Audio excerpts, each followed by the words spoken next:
Welcome back to our another video. আশা করি আপনারা সকলে ভালো আছেন। 50% মহার্ঘ ভাতা ও নবম পে স্কেলের দাবিতে মহাসমাবেশ। 50% মহার্ঘ ভাতা ও নবম পে স্কেল বাস্তবায়নের 7 দফা দাবিতে মহাসমাবেশ করেছেন সরকারি চাকরিজীবীরা। সমাবেশ আগামী 15 ফেব্রুয়ারির মধ্যে সব দাবি দেওয়া মেনে নেওয়ার আহ্বান জানানো হয়। অন্যথায় সারা দেশের সব অফিসে কর্মবিরতি সহ কঠোর কর্মসূচির হুঁশিয়ারি দিয়েছেন তারা। শুক্রবার 7 ফেব্রুয়ারি সকাল 10টা থেকে রাজধানীর কেন্দ্রীয় শহীদ মিনারে 11তম থেকে 20তম গ্রেডের সরকারি চাকরিজীবীরা এ সমাবেশে অংশগ্রহণ করেন।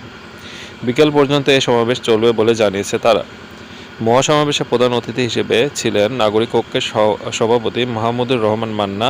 এতে বিশেষ অতিথি হিসেবে গণসংহতি আন্দোলনের প্রধান সমন্বয়কারী জোনায়েদ সাকি। মাহবুবুর রহমান মান্না বলেন, সরকারি চাকরির সব গ্রেড চরম বৈষম্য। শতাংশের হারে বেতন বাড়লে কারো বাড়ে 3,000 টাকা, কারো বাড়ে 30,000 টাকা। তার মানে তেলে মাথায় আরও তেল ঢালা হয়, আর যার মাথায় তেল নেই তার আরও শুকিয়ে যায়। তিনি বলেন, এই সরকার বৈষম্য বিরোধী আন্দোলনের মাধ্যমে চেয়ারে বসেছে, কিন্তু তারা কোনো বৈষম্য নিয়ে নিজেরা কথা বলে না, কোনো বক্তব্য বিকৃতিও দেয় না। আপনারা যারা বৈষম্য নিয়ে রাস্তায় আসেন তাদের কারো কথা সরকার শোনে, কারো কথা শোনে না। এজন্য আগে সরকারের কানে বাতাস দিতে হয়, পরে ঝড় তুলতে হবে। এই 2 লাখ লোক জোগাড় করে আনেন, তারপর দেখবেন দাবি দেওয়া এমনিতেই মেনে নেবে। সমাবেশ সরকারি চাকরিজীবীদের বলেন, প্রজাতন্ত্রের কর্মচারীরা নিরলসভাবে মানুষের সেবা নিয়ে আসছে, তার যৌক্তিক দাবি নিয়ে রাস্তায় নেমেছেন। অবিলম্বে 7 দফা দাবি মেনে নিতে হবে। আগামী 15 ফেব্রুয়ারির মধ্যে তাদের দাবি দেওয়া মেনে না নেওয়ার হলে সারা দেশে সব সরকারি অফিসে আবার কঠোর কর্মসূচি দিতে বাধ্য হব। তো এখানে দেখুন কর্মচারীদের 7 দফা দাবি কী কী ছিল। 1 নম্বরে বৈষম্যমুক্ত নবম পে স্কেল বাস্তবায়নের লক্ষ্যে পে কমিশন গঠন ও পে স্কেল বাস্তবায়নের পূর্ব পর্যন্ত অন্তর্বর্তীকালীন সরকারের সময়ের জন্য 50% মহার্ঘ ভাতা 11 থেকে 20 গ্রেডের কর্মচারীদের জন্য জানুয়ারি 2025 থেকে কার্যকর করতে হবে। 2 নম্বর, যে সকল কর্মচারী মূল বেতনের শেষ ধাপে উন্নীত হয়েছেন তাদের বার্ষিক বেতন বৃদ্ধি নিয়মিত করতে হবে।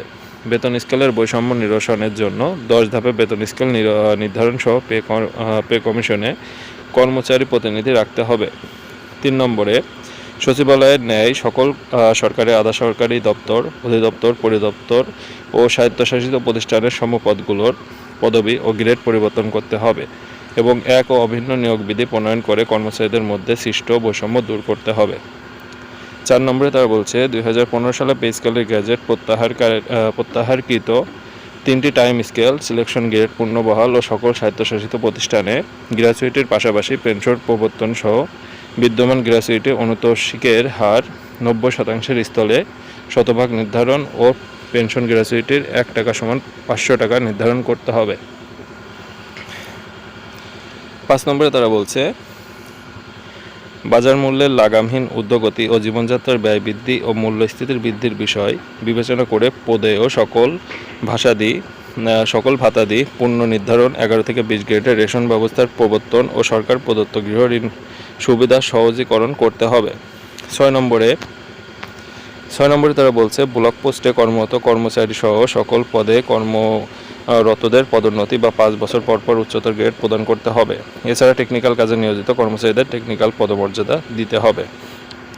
7 নম্বরে, উন্নয়ন প্রকল্প থেকে রাজস্ব খাতে স্থানান্তরিত পদের পদধারীদের প্রকল্পে চাকরিকাল গণনা করে টাইম স্কেল ও সিলেকশন গ্রেড প্রদান করার অবকাশ নেই মর্মে অর্থ মন্ত্রণালয়ের হতে জারিকৃত বৈষম্যমূলক আদেশ ও আউটসোর্সিং পদ্ধতিতে কর্মচারী নিয়োগ প্রক্রিয়া বাতিল করতে হবে।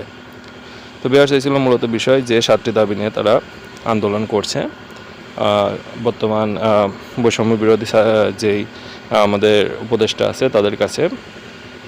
তো আশা করা যাচ্ছে তাদের দাবিগুলো যেন খুব দ্রুত মেনে নেয় তারা, এবং এই দাবিগুলো মেনে নিয়ে সকল সরকারি কর্মচারীদের বেতন বৃদ্ধি করে দেওয়া হয়।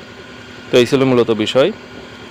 যদি ভিডিওটি ভালো লাগে অবশ্যই ভিডিওতে একটা লাইক করবেন, এবং যারা আমাদের চ্যানেলে নতুন দর্শক আছেন তারা অবশ্যই আমাদের চ্যানেলটি সাবস্ক্রাইব করবেন সকল ধরনের চাকরি রিলেটেড খবর সবার আগে পাওয়ার জন্য। সকলকে অসংখ্য ধন্যবাদ।